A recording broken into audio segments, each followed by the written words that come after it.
तैयार हो जाओ एक ऐसे सफर के लिए जहां इल्म है, तजुर्बा है और कुछ दिमाग हिला देने वाले क्वेश्चंस भी। ये कोई बोरिंग लेक्चर नहीं है, ये है science which is you never seen it before. अस्सलाम वालेकुम माय डियर स्टूडेंट्स, मैं हूं अली इमरान और आप देख रहे हैं अली इमरान इंफॉर्मेटिव। आज हम एक्सप्लोर करेंगे व्हाट इज साइंस, वो फन, लॉजिक्स और डिस्कवरी का कॉम्बिनेशन जो सिर्फ किताब तक महदूद नहीं है बल्कि आपकी हर रोज की जिंदगी में छुपा हुआ है। सो टाइट योर बेल्ट क्योंकि ये इल्म का सफर स्टार्ट होने वाला है। हर रोज हम ऐसी चीजें देखते हैं जो हमें हैरान कर देती हैं। क्या आपने कभी सोचा है क्यों सूरज सुबह निकलता है, एप्पल क्यों गिरते हैं, बिजली का बल्ब क्यों जलता है और हमारी सांसें क्यों चलती हैं? ये तमाम सवालात हमें ले जाते हैं एक ऐसी सफ़र की तरफ जिसका नाम साइंस रखा जाता है। साइंस हमें कायनात के छोटे ज़र्रों से लेकर बड़े सैयारों तक समझने में मदद देती है। According to the definition, science is the study of the natural world through the observation experiments. It helps us to ask the question and find the answers. Science कुदरती दुनिया का मुताला है जो मुशाहिदे और तजुर्बे के ज़रिए से हासिल होता है। ये हमें सवाल करने और इनके जवाबात तलाश करने का तरीका सिखाती है। ये सोचने, समझाने और सबूत की बुनियाद पर काम करती है। माय डियर स्टूडेंट्स, साइंस हमें बताती है कि चीज़ें कैसे काम करती हैं, फिर चाहे वो एक एटम हो या एक गैलेक्सी। साइंस कोई किताबी कहानी नहीं है, ये एक प्रोसेस है जिसे साइंस की दुनिया में साइंटिफिक मेथड के नाम से जाना जाता है और इसके 6 स्टेप्स हैं। चले अब हम 1 बाय 1 कर इन तमाम स्टेप्स को डिस्कस करते हैं, तो हो जाएं तैयार। माय डियर स्टूडेंट्स, पहला स्टेप है ऑब्जर्वेशन, जिसे मुशाहिदा करना कहते हैं।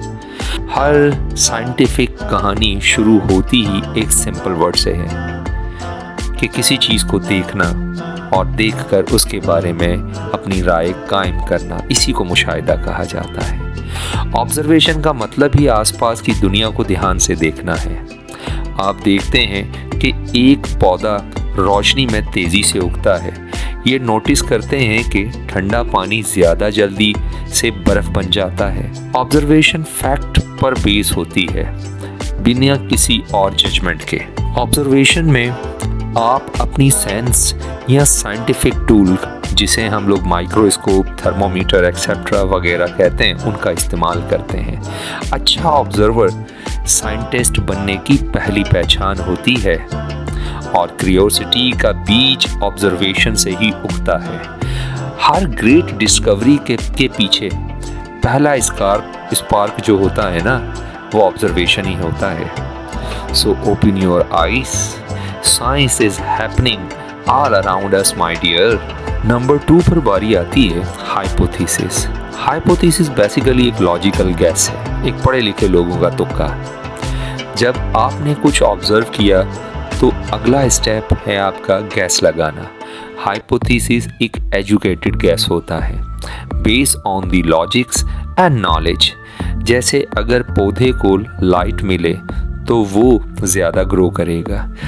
ये एक टेस्टेबल स्टेटमेंट होती है प्रूव या डिसप्रूव करने के लिए। साइंटिस्ट यूज़ करते हैं इफ़ या then format. If I give more light then plant will be grow taller. Hypothesis, imagination और साइंस का कॉम्बो होता है। आप लॉजिकल सोच यूज़ करते हैं ना कि बस अंदाज़ा। हर हाइपोथेसिस फ्यूचर के एक्सपेरिमेंट का प्रिंट होता है। अगर सही हो तो ग्रेट, अगर गलत हो भी ना तो भी सीखने को मिलेगा। So don't be afraid to guess smart, that's how science is work. सही सुना आपने। अब बारी है नंबर 3 पॉइंट की, और तीसरा जो स्टेप है वो है एक्सपेरिमेंटेशन, जिसे तजुर्बा करना कहता है। अब वक्त है एक्शन का। Test your hypothesis. एक एक्सपेरिमेंट में आप वेरिएबल कंट्रोल करते हैं, इंडिपेंडेंट और डिपेंडेंट।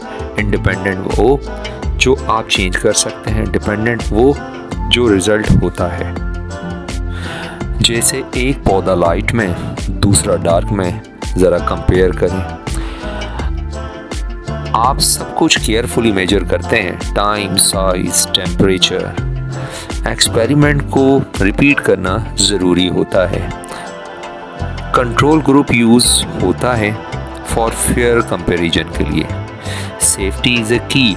ग्लोव्स, गूगल्स और कोई ऐसी चीज़ें जो प्रिकॉशंस के लिए इस्तेमाल की जाती हैं वो नहायत ज़रूरी होती हैं एक्सपेरिमेंट्स के लिए। हर स्टेप लिखना होता है ताकि कोई और भी रिपीट कर सके। समटाइम एक्सपेरिमेंट सरप्राइज देते हैं, दैट्स अ फन। और ये ख़ास बात है एक्सपेरिमेंट्स की। साइंस का गोल्डन रूल है test, test and test again. अब बारी है फोर्थ स्टेप की। तो फोर्थ स्टेप होता है डेटा एनालिसिस, जिसे डेटा का तजुर्बा करना होता है। आपने जो भी एक्सपेरिमेंट में मेजरमेंट किया है वो डेटा बन गया है। अब ये डेटा ग्राफ, टेबल्स या चार्ट में ऑर्गेनाइज होगा। आप देखते हैं क्या पैटर्न नज़र आ रहे हैं, क्या लाइट वाला पौधा वाकई ज़्यादा ग्रो किया है। एनालिसिस में लॉजिक्स और ऑब्जर्वेशन दोनों काम करते हैं। ये स्टेज सच और फर्जी गैस की बीच का फासला कहलाती है। अगर रिजल्ट क्लियर नहीं है तो दोबारा टेस्ट की ज़रूरत पेश आती है। एनालिसिस से नया क्वेश्चन भी पैदा होता है। इसमें इमोशंस नहीं, एविडेंस बोलते हैं। एक मशहूर मुहावरा है, grab your calculator, let the data tell story. अब बारी आती है पांचवें स्टेप की, जो है कंक्लूजन। कंक्लूजन के लफ्जी मायने हैं नतीजा निकालना। अब आप फाइनल डिसीजन लेते हैं, वाज योर हाइपोथेसिस राइट? अगर हाँ तो आपने प्रूफ दे दिया, अगर नहीं तो भी सीखा। कंक्लूजन लिखना साइंस की स्टोरी टेलिंग मोमेंट होता है। Based on the result, light does effect the plant growth. ये स्टेज शॉर्ट होती है बट सुपर इम्पोर्टेंट है। आप फैक्ट की बेसिस पर रिजल्ट ड्रॉ करते हैं, ना कि गैसेस की। गलतियां भी साइंस का पार्ट हैं। They lead to better question. आप सजेस्ट करते हैं फ्यूचर में और टेस्ट कितना करना पड़ेगा। साइंटिफिक प्रोग्रेस सिर्फ करेक्ट आंसर से नहीं, सही प्रोसेस से होती है। So and smartly and slowly be ready for new ideas. Last but not least, sixth step communication, जिसे हम लोग मालूमात पहुंचाना कहते हैं। साइंस तभी वैल्यूएबल होती है जब आप अपनी डिस्कवरी शेयर करें। आप अपने रिजल्ट्स पेपर्स, वीडियो या प्रेजेंटेशन की फॉर्म में दुनिया को दिखाएं। क्लास में दोस्तों को बताना भी एक तरह का साइंटिफिक कम्युनिकेशन है। साइंटिस्ट अपने रिसर्च जर्नल्स में पब्लिश करते हैं। क्लियर कम्युनिकेशन बहुत ज़रूरी है रियल इम्पैक्ट के लिए। आपको एक्सप्लेन करना पड़ता है आपने क्या किया है, क्यों किया है और उसका क्या फ़ायदा है और क्या रिजल्ट निकला है। Diagrams, charts, simple language use करते हुए दुनिया को उसके बारे में आगाही देते हैं। कम्युनिकेशन से साइंस ग्लोबल बनता है। सोचें अगर न्यूटन ने ग्रेविटी के बारे में बता ही ना होता तो कि आज ग्रेविटी के बारे में दुनिया को इतनी इन्फॉर्मेशन होती। So speak up, write well and share your science with the world. My dear students, why science is important? Science ने इंसान की ज़िंदगी को बदल दिया। बिजली से लेकर इंटरनेट तक, दवाइयों से लेकर रॉकेट तक, सब कुछ साइंस की ही इजाद है। आज जो ज़िंदगी हम जी रहे हैं ना, उसका हर मॉडर्न पहलू साइंस की ही वजह से है। सो माय डियर स्टूडेंट्स, अब सवाल उठता है, साइंस के कितने हिस्से हैं? How many branches of science? क्या ज़िंदा चीज़ों के लिए अलग साइंस है और क्या बेजान चीज़ों के लिए अलग साइंस है? चलिए अब जानते हैं साइंस के दो बड़े हिस्से। So there are the two main branches of science. Number 1 physical science, number 2 biological science.